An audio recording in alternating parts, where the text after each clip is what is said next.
This is Hidden Killers with Tony Brueski. Here now, Tony Brueski.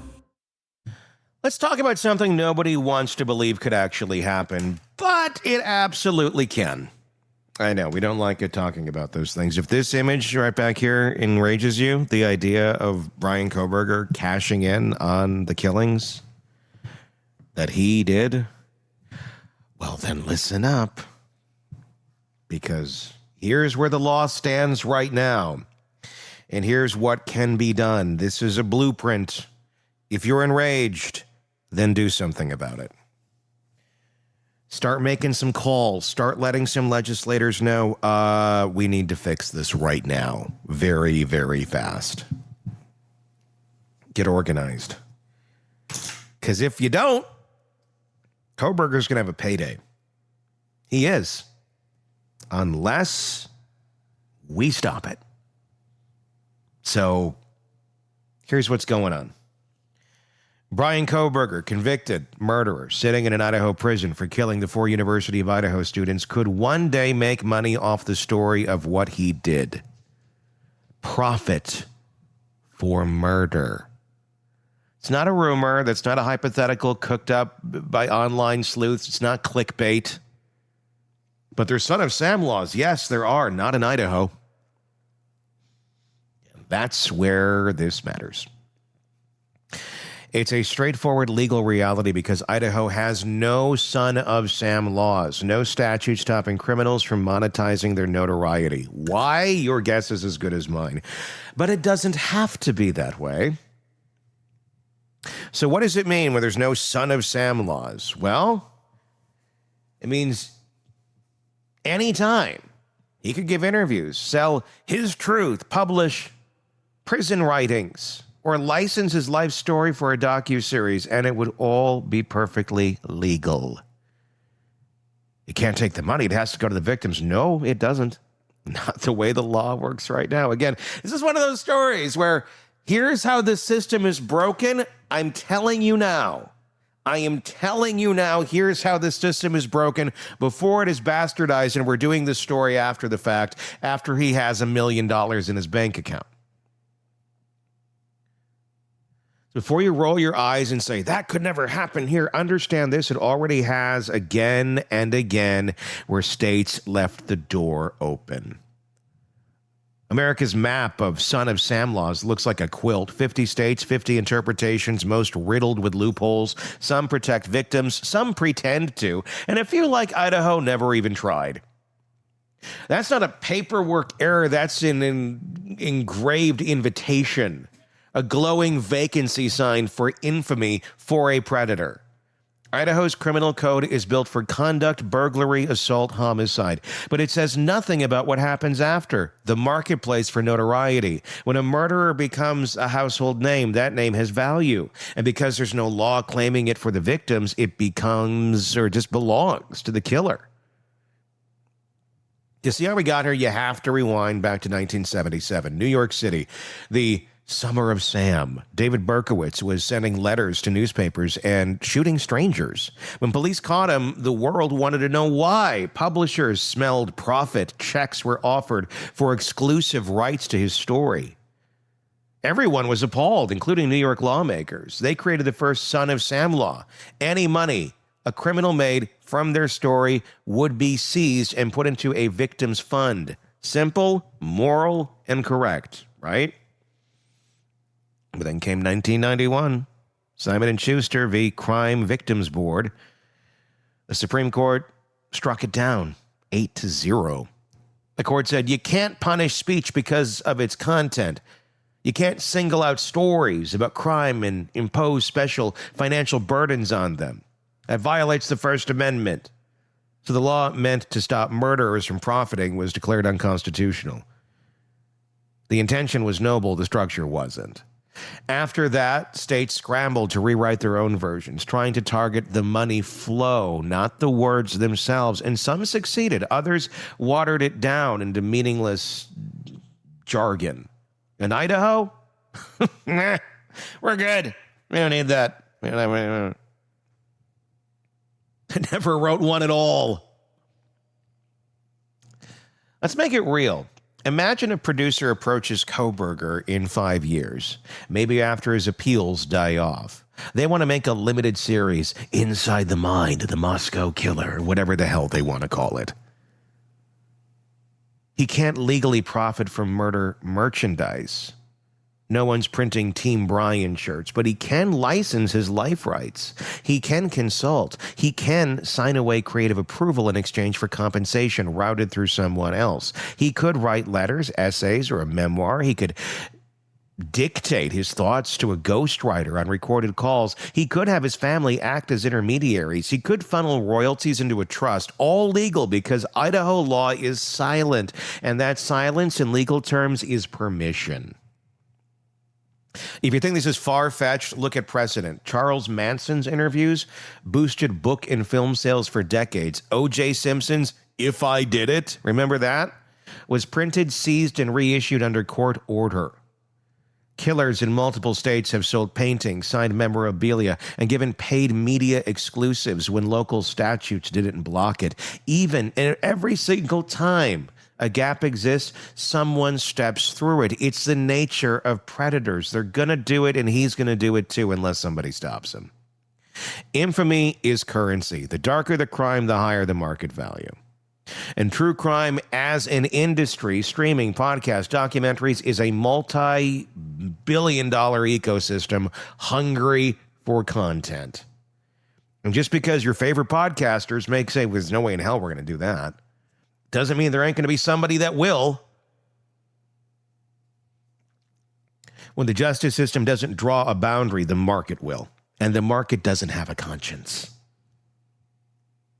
Now, yes, families can sue. They can bring wrongful death actions, ask a court to freeze assets, or petition for restitution.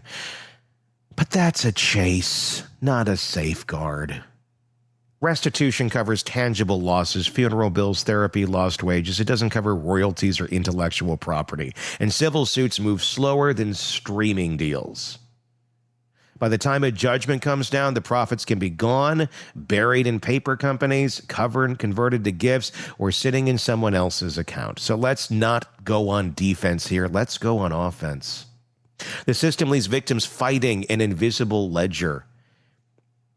And that's not justice, that's re-victimization.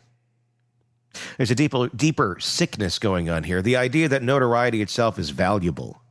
That if your crime is brutal enough, society owes you a platform. We don't let burglars keep the stolen goods, but we let killers keep the royalties from the story of stealing lives. That's the contradiction rotting inside the law. It tells good people their pain is private, but tells monsters their story is public property and profitable. When a state refuses to close that door, it's not neutrality, it's complicity. This isn't complicated. Idaho could pass a law tomorrow called the Notoriety Proceeds Protection Act, or whatever the hell they want to name it. It wouldn't ban speech. It would simply hold money in escrow whenever a convicted felon receives payment related to their crime or notoriety. Here's how it could work. Any contractor payment tied to a crime story gets automatically reported to the Attorney General. The funds are frozen. Victims and their families are notified. They get first claim to the proceeds. Whatever's left goes to the offender, but only after the victims are made whole. No censorship, no constitutional crisis, just accountability and a very, very high dollar amount, which means those victims, obviously, they will never be made whole. So all that money keeps going back to them. It's a content-neutral financial mechanism, precisely what the Supreme Court said was permissible. Critics will scream, First Amendment! But the First Amendment protects expression, not enrichment. You can say anything you want. You just can't profit from the pain you caused. So go ahead, tell your fucking story. But you're not going to get more money in your canteen for it. The same way a drug kingpin can't sell his story and hide behind free speech. Or a hacker can't profit off the data he stole. Speech is free, consequence isn't. Yet we've built a culture that treats infamy as opportunity, a line between journalism and spectacle, vanished somewhere between the press conference and the Netflix trailer. And the law, terrified of looking authoritarian, hides behind its own paperwork. We already know Kohberger's psychological profile: detached, methodical, hungry for control. People like that don't fade quietly. They crave relevance. Even in a cell, attention is oxygen, and every headline keeps them alive a little longer. Every debate feeds the mythology, and money, well, that's validation. It tells them the world still wants something only they can give: access to their darkness. That is not rehabilitation. That's fame by other means. At sentencing, the judge practically pleaded with the public: don't give him what he wants. Don't feed the attention economy that sustains him. Don't make a commodity out of carnage. But moral warnings don't carry legal weight. Only statutes do. So unless Idaho's legislature acts, the judge's warnings become prophecy. I mean, let's picture this. The inevitable headline: if nothing changes, convicted killer Bryan Kohberger signs exclusive deal for jailhouse memoir. Imagine the families reading that. The same families who sat through months of testimony, autopsy photos, surveillance footage, all being released to the public, forced to hear their children described in clinical detail by the man who took their lives. And now they'd watch him do it for profit. That's the price of legislative cowardice. Every day that law doesn't exist, that future stays possible. So what can Idaho do right now? Well, they can draft a bill, model it after New York's revised version, which survived court challenges because it focuses on where the money goes, not where the person, or not what the person says, and make compliance automatic. No loopholes, no discretion. Define notoriety proceeds broadly: any payment reasonably attributable to a person's conviction or notoriety. Include indirect compensation, shares, gifts, trusts, crypto. Requires studios, publishers, and platforms to file disclosure notices within 30 days of signing any deal with a convicted felon. Penalize non-reporting. Create an automatic lien for victims. Keep it clean, constitutional, and enforceable. And you know what it also prevents? It prevents any creator from thinking, well, if I get that interview with him, I'm going to make money. No, it doesn't. It means you're just wasting your time. It means you're giving a platform to a monster in which you, too, will not profit from. So it doesn't really make him a target for a creator, because they'd just be wasting their time. And again, giving a voice to a monster and getting nothing in return. It's legislative housekeeping, not heroism, really. But the political risk, minimal. The moral payoff, immense. So these things can be done. They can. They have. We're going to hear excuses, though. So be prepared for brick walls. We don't have time this session. It's a niche issue. There's no evidence Kohberger plans to do that. There was no evidence necessarily that he was planning on murdering those 4 kids either that was necessarily actionable. It's exactly what every state said before their own scandals erupted. No one plans for outrage until it's already trending. And we're very good at reacting to things rather than being proactive. So I'm throwing it out there right now. Be proactive. Then don't bitch when he makes millions of dollars off of murder. And by then, the book's printed, the documentary shot, and the damage is permanent. You can't unring that bell. Streaming networks are already adapting to the gap. They love access. They'll court anyone who can give them the killer's perspective, even if it's through intermediaries. They'll call it rehabitive storytelling or educational context. But underneath, it's the same transaction, blood turned into bandwidth.